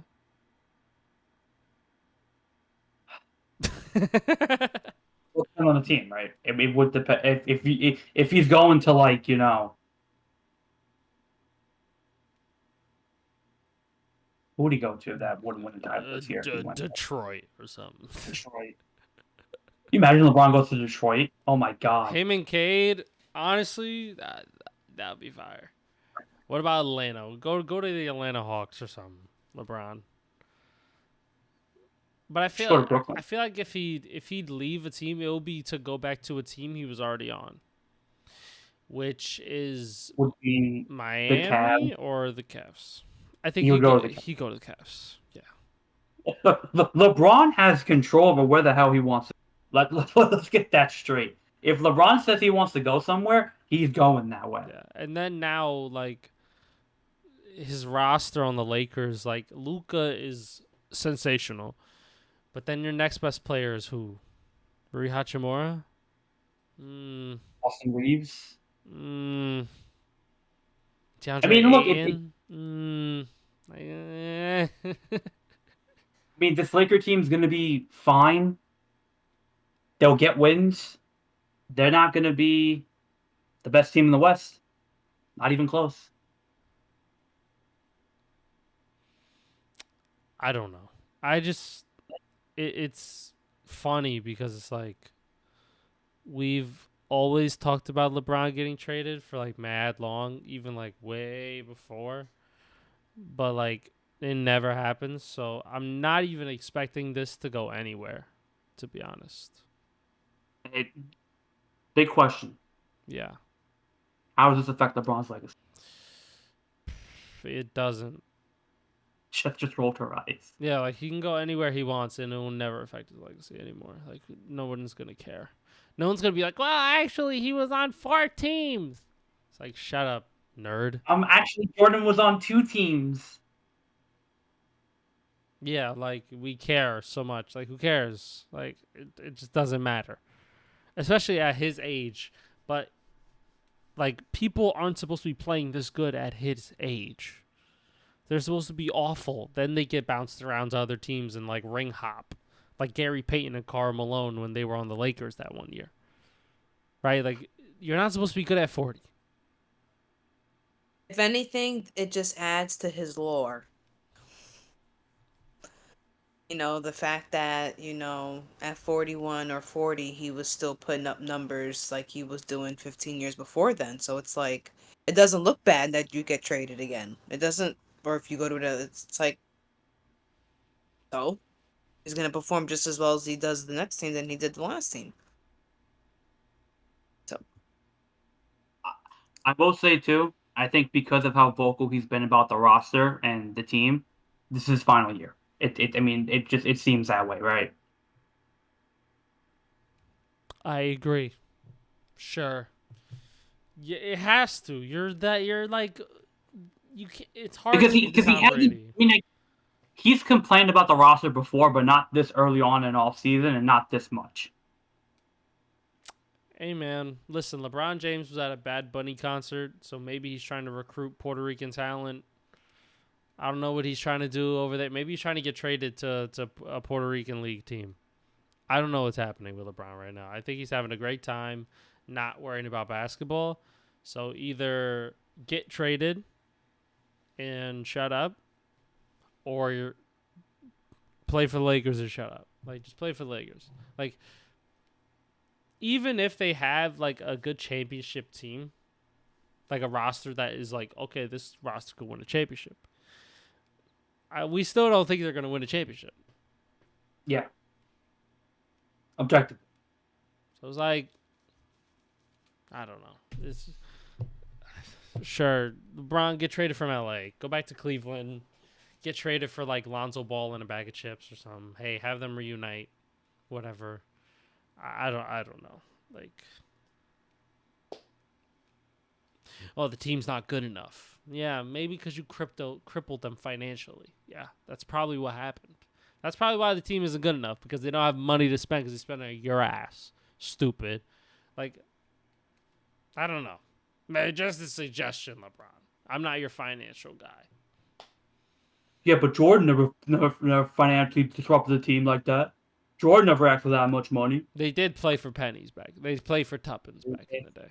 Like, the money compared now is not even close. Like, I, I don't know how Scotty lived off of how much he made. Well, like 9 mil. 8 mil. Yeah, some of that shit. Like, how the fuck? Like, if you're the athlete, wage has just gone so up. But you know what else got me in an uproar? I was looking at the MLB All-Star Game starters. Mm-hmm. I didn't know that almost everybody and their mother got robbed for these spots. I mean, it's crazy. I'm looking at it. Juan Soto's not there. How do they get chosen? Fan vote. People vote? Well, first the fan makes the starting lineup, and then the rest of the team gets voted on by players, executives, and coaches. Now, I will say the fans did a great job this year. I'm okay with pretty much every position the fans pick except for first base. That's a different story.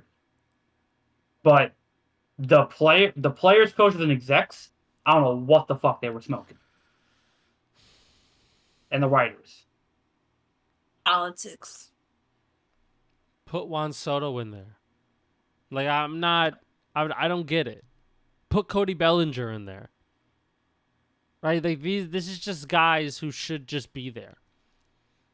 Well, this has been my, and like, okay, we'll have a conversation about this in a little bit, but like, my thing is like, the All-Star game has now like lost its value to be named an All-Star, in my opinion, because like, you could have a fantastic season, a first half, and you are not named as an All-Star, but you kind of are an All-Star, right? Like, your numbers match up with players who are All-Stars. You're just not named an All-Star. It doesn't devalue the year you've had so far, right? And to me, it never used to be that way, but now it's like people get named to the All-Star game just because of the name value and the story they can provide during the All-Star game.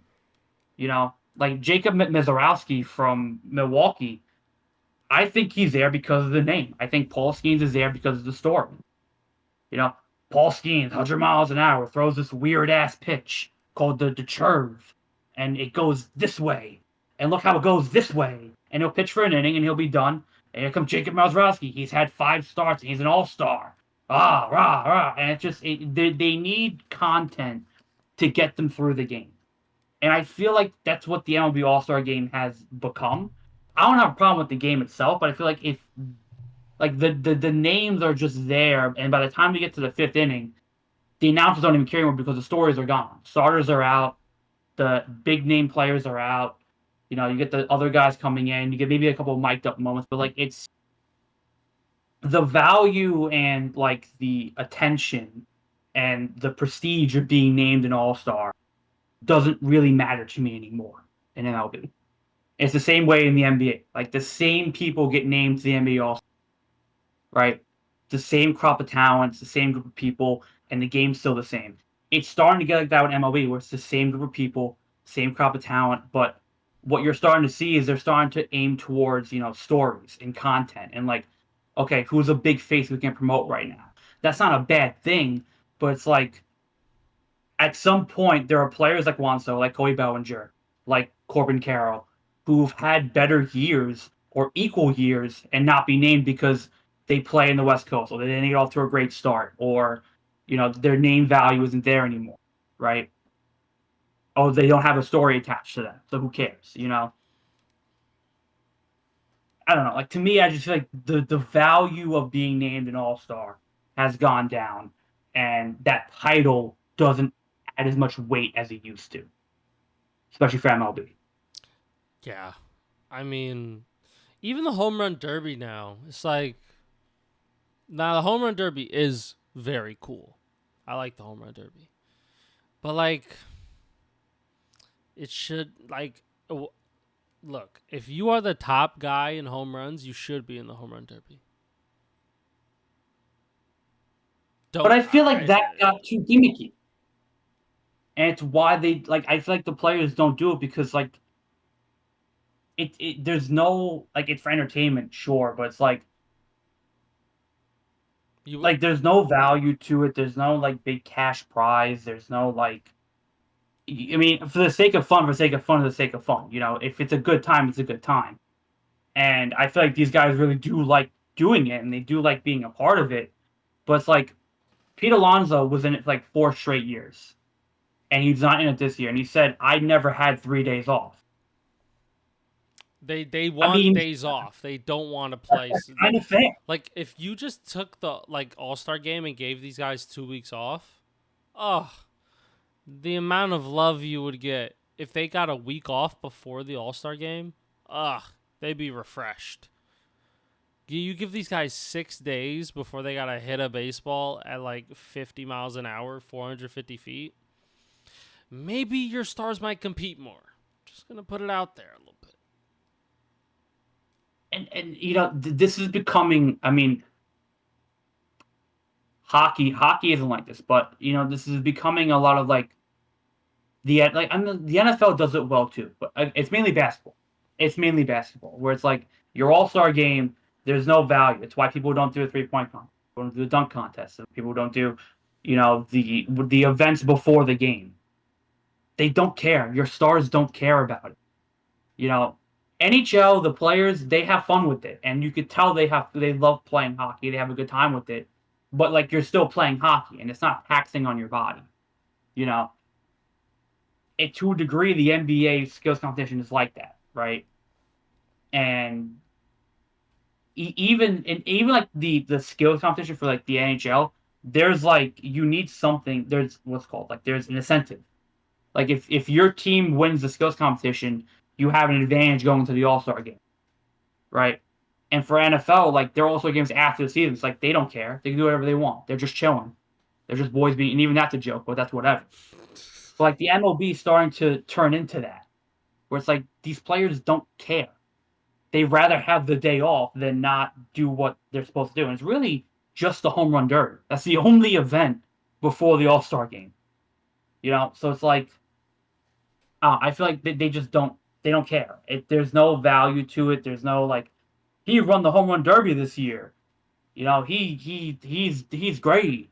And then he hits 5 home runs the next 2 months of the season. It's like, okay. You know? I don't know.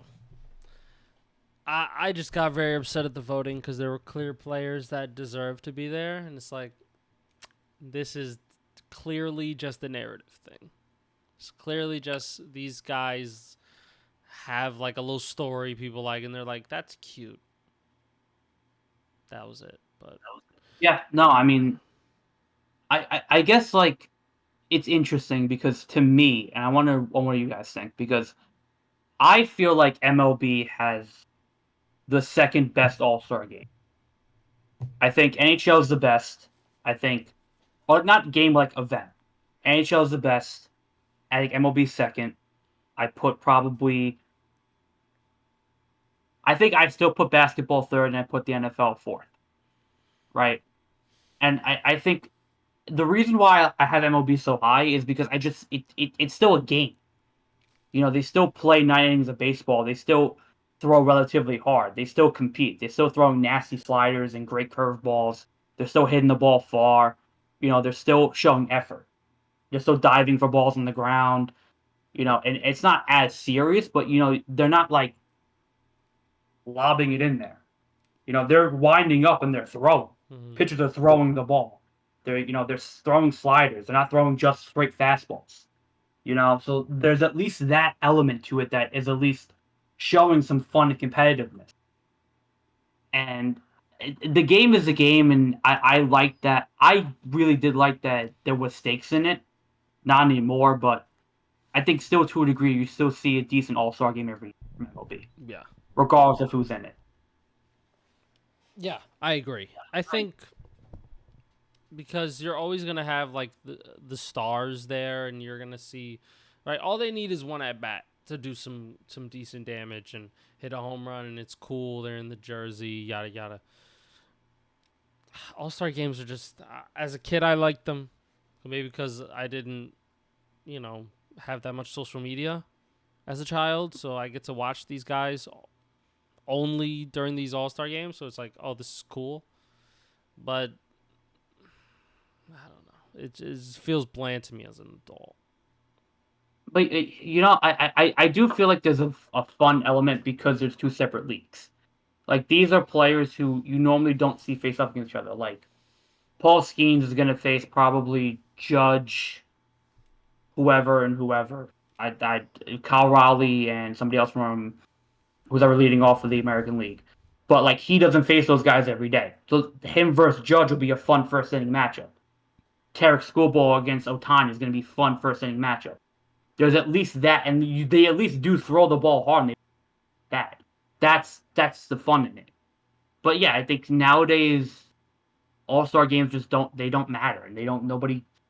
There's no interest in it. It's just it's a spectacle. It's an event, and so for us who take it seriously, like if they're not gonna take it seriously, why should we? Yeah, I agree, 100%. I'm not gonna lie, I'm mad tired. We're almost there. Thank God. Jess, what do you think about the All-Star game, real quick? MLB. I'm holding in. Yes. I never really watch it. Fair. I always catch the highlights though. Do you think it's better than the NBA All-Star game? No, I think the NBA's All-Star still gets a bit more hype. How would you rank it? And the NFL, they don't care about their All-Stars at all. They don't care about the Pro Bowl. If you had to They're rank the still four local. major sports All-Star game, how would you rank it? I'd say probably the NBA, MLB, and then the NFL. You put Because I NHL feel like last? no one truly cares about the Pro Bowl. Like everyone, like it's cool for a player if he's like all pro and stuff, but like to be like at the actual Pro Bowl, it's like, and I feel like they're definitely changing it. They're trying to make it more relevant. More relevant players go out there now. They have like all these games for them to play and showcase their skills, but the NFL is different because, and I think fans understand that because it's like you don't want your player in the fucking All-Star game. Like you want your player healthy. Like, why do you need to be at a fucking All-Star game? Like, so they don't play the same during the Pro Bowl. So it's like, and I think people still care about the home run derby. That gets a lot of talk. You can tell Jess doesn't give a shit But I about still hockey. think the NBA gets more Jess, you hype. didn't bring up hockey? I didn't even know. Oh, well, they have the Four Nations now, right? Yeah. Is that their All-Star game? Yeah. Then that was probably number one. There you go. There you go. I'm just saying, we know what we're doing. They got a lot of ratings, and ESPN covered it, and it was exciting, and it created talk. So, positive talk. None of the other leagues had that around their All-Star games.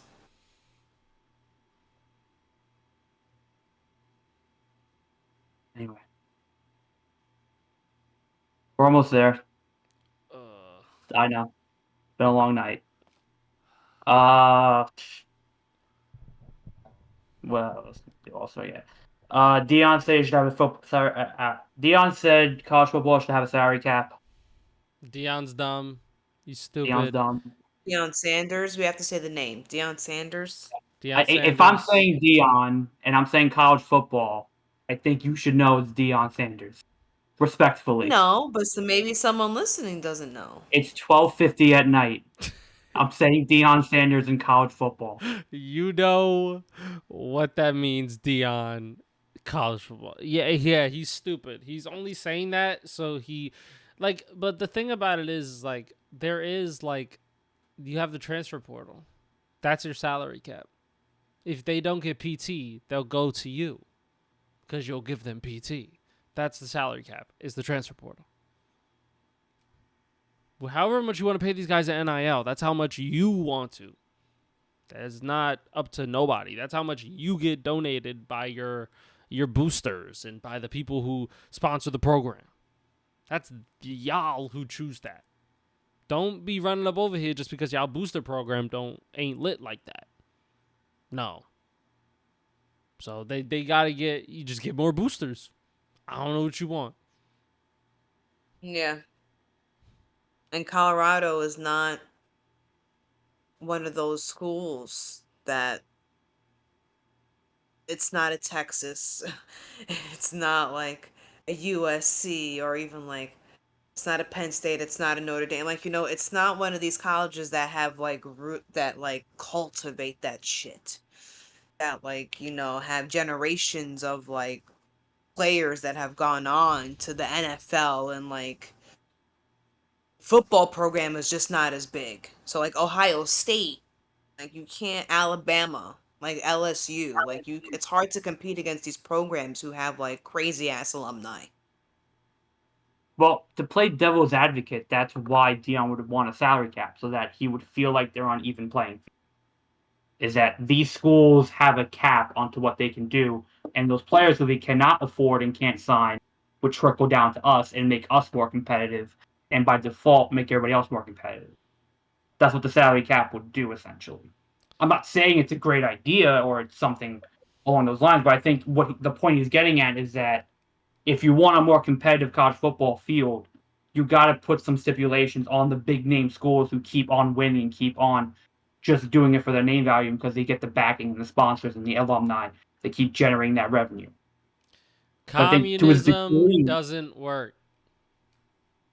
Next. maybe sometimes in sports, maybe it could, I mean, I see what they're saying, but I see what he's saying, that it's going to price out the smaller schools, but I think the salary cap may just come because that's going to be like a real thing. Like you want to expand the playoffs, but only the top 4 schools are getting the best players because they're the only ones that can afford them. So it's like, but I mean, I don't know. Colorado just got to get more money. Let's get more But money, they're bro. already making like stipulations. So like you can like say you sign like I think one of the policies they want to make is say you sign to come to the school. But if you want to leave and transfer, you don't finish getting that NIL contract. The other school who wants you has to pick that up. So they have to be willing to pay you what we were going to pay you. So it's supposedly like so it's a way to rein the students in. Like you can come here and get this money, but if you leave or you don't play, then you don't. They're gonna treat it like regular contracts, like an actual professional contract. You can only get the money if you actually stay and play. and I do think we're going to get to that point where NIL gets relegated to some degree because some of these contracts are getting out of control, and these schools are just they can't afford it. These players are going to be asking for a lot of money, and if the smaller schools can't afford it, then what was the whole point of it? You're going to go back to square one, where the big name schools still get the big name players, and everybody else just sucks.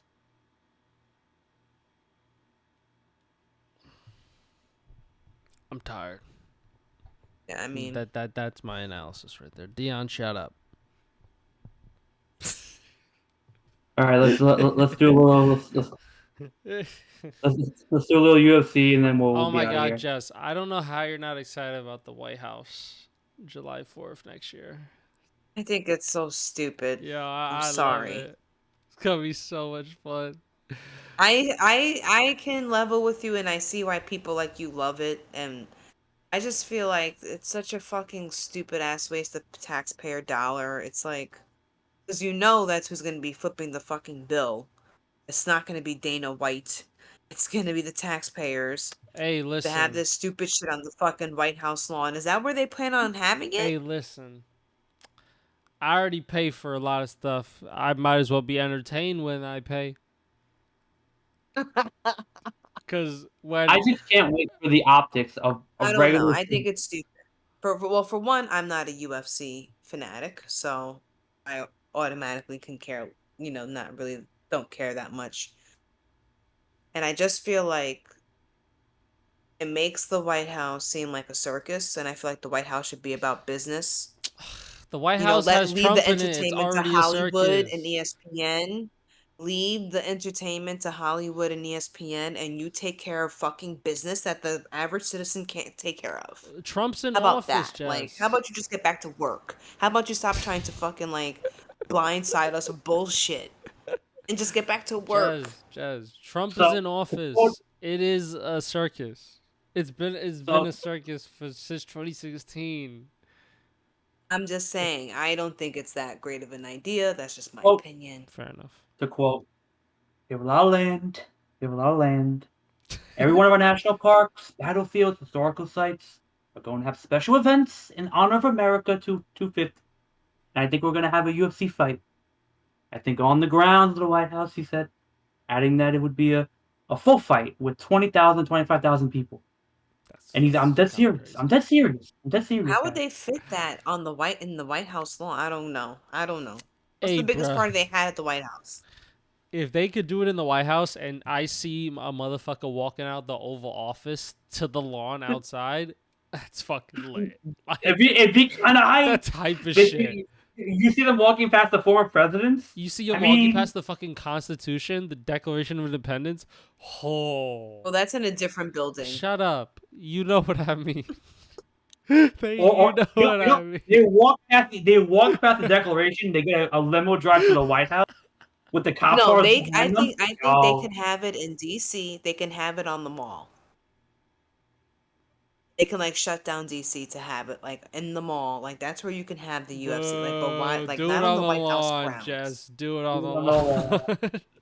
for 20,000 people Yeah, do it on the on fucking the lawn. White House lawn. No, I Do just it feel on the like no. fucking lawn. The White House has too many important things. God forbid something happens. You want something to happen there out of all There's locate. No, snipers already on the buildings. They're gonna be alright. Like, they're gonna be okay. It's like one of the fighters, so they lose. Yeah, like you're gonna be fine. Like, it'll be alright. Yo, in America, we can have this fun. You know what I'm saying? Because we're not in war-torn countries, but let's have a little fun. that's the only part that's like probably like comforting is that yeah, and I mean in our country we could do that. Why not? I think it's hilarious why at the not? same time. Like, it's real stupid. I don't think it's a flex, but I get it. Grown men punching each other in the face. In underwear. In underwear, outside in the fucking In the heat. In the July 4th heat. It's the most man thing. 100%. Oh, we're a fucking shit show. Oh, we're I love such it, a though. fucking shit show. I need it.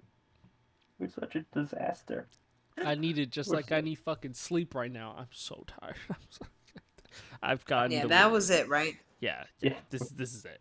We're ending on a laugh. We're ending this. All right. Thank you guys for watching. Appreciate y'all. I'm tired. Go to bed. Any last words for y'all? Y'all tired? You good? Happy Monday. Happy Monday. We're going to a Happy Met Monday. game. We're going to a Met game on Friday. It should be fun. It's gonna be a good time. Yeah.